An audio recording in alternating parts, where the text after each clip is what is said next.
If you're a YouTuber or a streamer and you need thumbnails or overlays, definitely check out the website web3ks.com. He's the best in the business. Wide receiver corner is the next play in the 4-play scheme. This play happens to be an audible. So to set it up, we're going to put X on a streak, we're going to whip triangle, and then we're going to motion circle over just like we do in halfback pitch and in slot corner. Now the second setup is very similar, but different.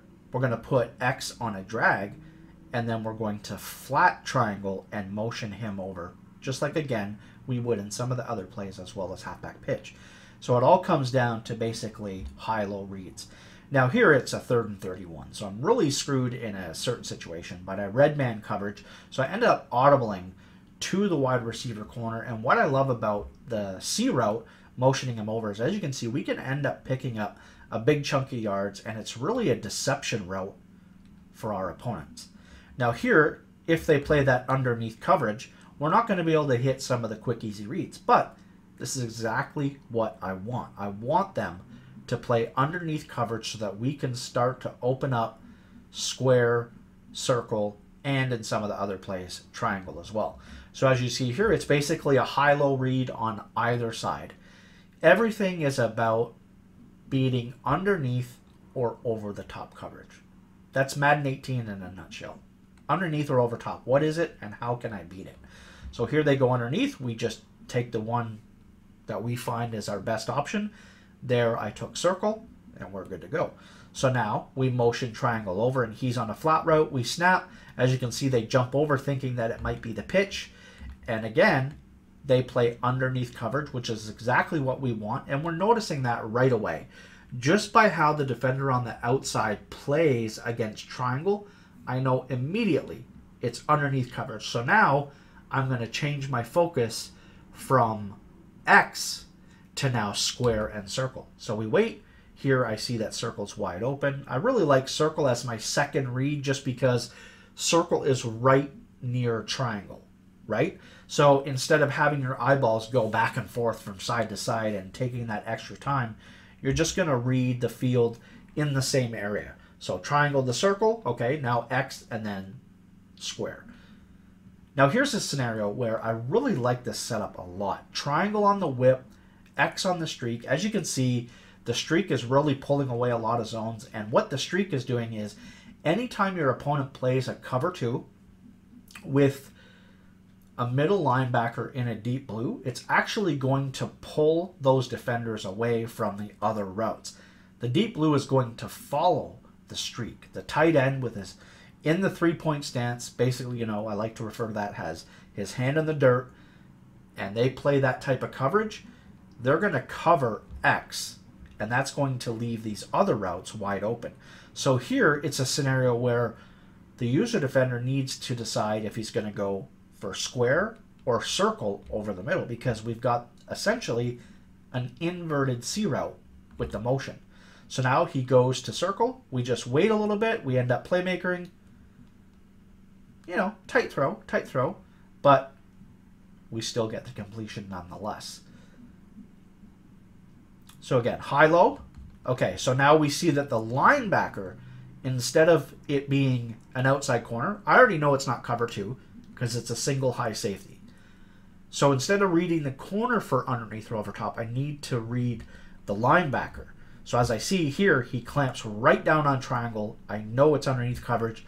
Now I go to circle and then square. As you see, he's covering X, so we just wait, and circle is a fantastic read. And the fact that we're doing all of this with the halfback pitch, and they always have to be worried about the halfback pitch, you know, I just absolutely love it. Now we're going to get into the fact that triangle is just the route that just seems to always be open. Because, you know, people are so worried about getting beat deep. They really are. People are so worried about that. As you can see, there's a lot of confusion there with those 3 routes, and triangle is going to be the route that I'm going to be able to hit more often than not. Throughout this entire scheme of me running all of these things, as you can see right here, we've got the whip route. We've got 3 routes that are playing really, really nice with each other, right? And I've got R1 that can come free, but at the end of the day, it's just always the whip. The whip is just going to be open. So with this scheme and knowing how I play, for me personally, I'm playing over the top coverage all the time.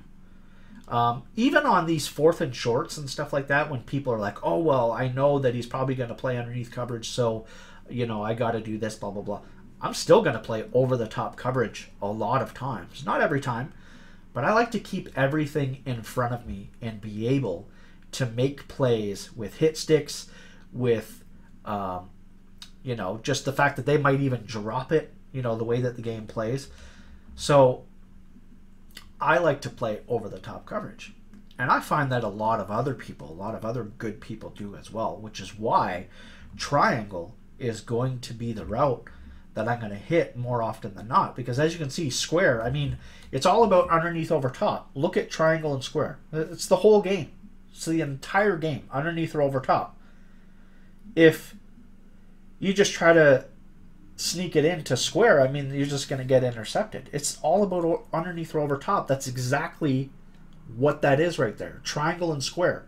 You just have to make the right decision, and the right decision is triangle. It's as simple as that.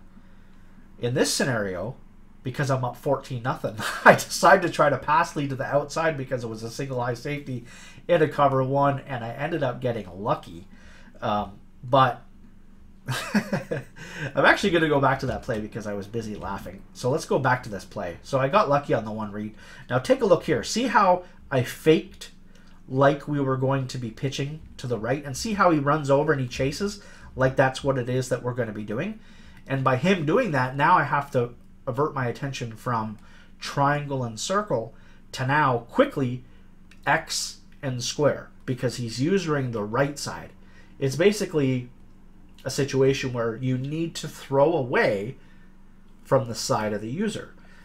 In this particular setup with the drag and the flat in wide receiver corner, it's identical route combinations on both sides. So all we're going to do is go away from the user. We're going to read underneath and over top. We're going to go away from the user. So here we read that, well, at this point we don't even necessarily even have a read whether it's underneath or over top. We just know that X is open. But essentially that is what's going to happen. Whatever side they user, when we run especially this setup right here for wide receiver corner, we're just going to go away from the user and read the underneath and over top. And anytime they play underneath coverage, I mean, it's just an absolute gimme. So here I could end up hitting square, but just the way I play, I'm always going to take the safe read. We know that sometimes pass leading to those outside corner routes, you can overthrow them. They can be a little bit tricky. So my style, and I do recommend for you guys, a lot of the craziness and a lot of the frustration in Madden comes when you've got a big play and for whatever reason the game doesn't allow you to make that play.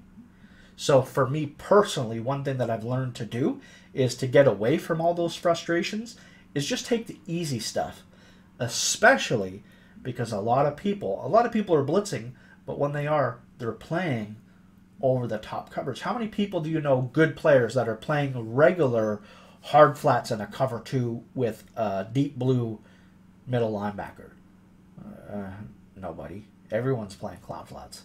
Everybody's playing cloud flats.